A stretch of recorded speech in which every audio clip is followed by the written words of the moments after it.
আজকের পর্বে শেয়ার করব একটি অত্যন্ত সুস্বাদু এবং অবশ্যই পুষ্টিকর ব্রেকফাস্টের রেসিপি, এগ পরাঠা অথবা ডিম পরোটা রেসিপি। এটি সকালের টিফিনের জন্য অর্থাৎ ব্রেকফাস্টের জন্য খুব সহজ এবং অবশ্যই জনপ্রিয় একটি রেসিপি। চলুন দেখে নেওয়া যাক আজকের পর্বের রেসিপি। তো এগ পরোটা তৈরি করার জন্য এখানে 1.5 কাপ পরিমাণ আটা নিয়ে দিচ্ছি 1/2 টিস্পুন নুন আর 1 টিস্পুন ঘি। এবার নুন আর ঘিটা আটার সাথে খুব ভালোভাবে মিশিয়ে নিলাম। এরপর অল্প অল্প উষ্ণ গরম জল দিয়ে আটাটাকে খুব ভালোভাবে মেখে নিতে হবে। আটাটা মেখে নেওয়ার পরে এটার উপর সামান্য ঘি লাগিয়ে এটাকে 10 মিনিটের জন্য রেস্টে রেখে দেব। এবার একটা বাটিতে নিয়ে নিচ্ছি প্রথমে একটা ডিম। এর সাথে দিয়ে দেবো 1/2 টিস্পুন নুন আর 1/2 টিস্পুন পরিমাণ রোস্টেড জিরা, আর সাথে দেবো 2 টেবিল স্পুন মতো পেঁয়াজ কুচি, আর দেবো 4 থেকে 5টা কাঁচা লঙ্কা কুচি। ঝালটা যেমন খাবেন সেই অনুযায়ী দেবেন। আর দেব ফ্রেশ ধনেপাতা কুচি। এরপর খুব ভালোভাবে সমস্ত মশলার সাথে ডিমটা মিশিয়ে নেব। 10 মিনিট পর লেচির উপরে সামান্য আটা দিয়ে এটাকে একটু বড় করে বেলে নিতে হবে। রুটিটা বড় করে বেলে নেওয়ার পরে এইভাবে, যেমন আমরা পেপার প্লেন তৈরি করে অথবা যেভাবে আমরা নৌকা তৈরি করি, ঠিক সেই রকমভাবে যেরকম প্লিট করে নিই কাগজটাকে, ঠিক সেই রকমভাবে এরকম এক পিঠ করে এইভাবে প্লিট করে নিতে হবে। তো পুরো প্লিট হয়ে যাওয়ার পরে এটাকে এইভাবে একটু গুটিয়ে নিয়ে পেছন দিক দিয়ে এভাবে আটকে দেবো, আর মাঝখানে যে হোলটা আছে সেটাকে ভরিয়ে দেবো। আরও আটা দিয়ে বেলে নিতে হবে। এটা লাচ্ছা পরোটা ঠিক এইভাবে তৈরি করা হয়। লাচ্ছা পরোটা এইভাবে তৈরি করা হয় তার কারণ ভেতরে এরকম লেয়ার থাকে। তো ডিম পরোটার ক্ষেত্রে এটা করলে ডিমের গোলাটা যখন দেওয়া হবে তখন খুব ভালোভাবে ডিমের ফ্লেভারগুলো ঢুকবে।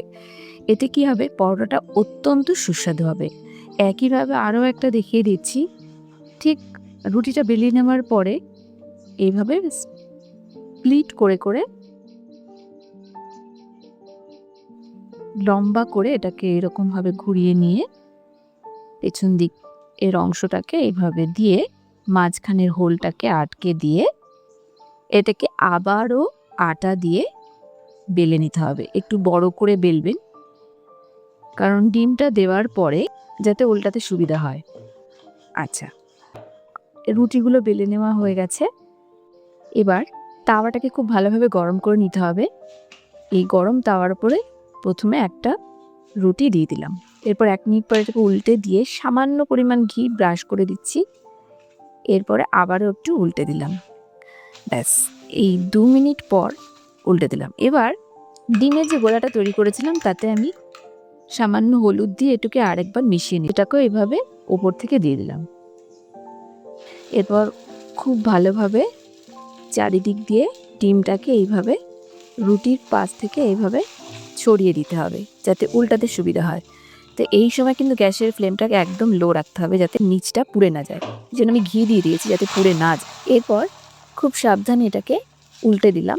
এবার এই পাশে যে গোলাটা লেগে রয়েছে সেটা একটু এইভাবে ছড়িয়ে দিতে হবে। তারপরে আবারও বাকি যে ডিমটা ছিল সেটাকেও এইভাবে ওপর থেকে দিয়ে দিলাম। তো এটাও এরকম 2-3 মিনিট পর আবার উল্টে দিচ্ছি। তো এইভাবে দেখুন সাইডে যেগুলো লেগে যাচ্ছে সেগুলোকে এইভাবে তুলে নিলেই হয়ে যাবে। আর সামান্য ঘি উপর থেকে ব্রাশ করব। 4-5 মিনিট এইভাবে উল্টে পাল্টে কুক করতে হবে যতক্ষণ না এটা গোল্ডেন ব্রাউন হয়ে আসছে। পরোটাটা তৈরি হয়ে গেলে আপনি বুঝতে পারবেন এর একটা অসাধারণ সুস্বাদু ঘ্রাণ এর থেকে বেরোবে। তখনই বুঝতে পারবেন যে পরোটাটা রেডি হয়ে গেছে। তো প্রথমটা হয়ে গেল। আমি একইভাবে আরও একটা দেখাচ্ছি। তাওয়াটার উপরে দিয়ে দিলাম রুটিটা, তারপরে আবারও একই রকমভাবে আর একটা ডিম নিয়ে এরকম গুলিয়ে নিলাম, সেটাকেও এর ওপর দিয়ে এভাবে দিয়ে দিচ্ছি। উপর নিচে কিন্তু আমি ঘি ব্রাশ করে নিচ্ছি যাতে রুটিটা পুড়ে না যায়। আর ফ্লেমটা সবসময় অবশ্যই লোতে রাখবেন, কারণ এটা খুব ধৈর্য ধরে করতে হবে উল্টে পাল্টে প্রথমে পরোটাটা সেঁকে নিতে হবে, তারপরে পরোটাটা মোটামুটি সেঁকে নেওয়ার পরে ডিমটা দিয়ে উলটপালট করে লাল করে ভেজে নিলেই রেডি হয়ে যাবে অসাধারণ সুস্বাদু এবং অবশ্যই পুষ্টিকর ব্রেকফাস্টের রেসিপি এগ পরাঠা অথবা ডিম পরোটা। আপনি এটা সস দিয়ে খেতে পারেন অথবা রায়তা দিয়ে খেতে পারেন। তো রেসিপিটা খুবই সহজ পদ্ধতিতে দেখানোর চেষ্টা করেছি। আশা করি রেসিপিটা বুঝতে পেরেছেন। রেসিপিটা অবশ্যই বাড়িতে একবার ট্রাই করে দেখবেন।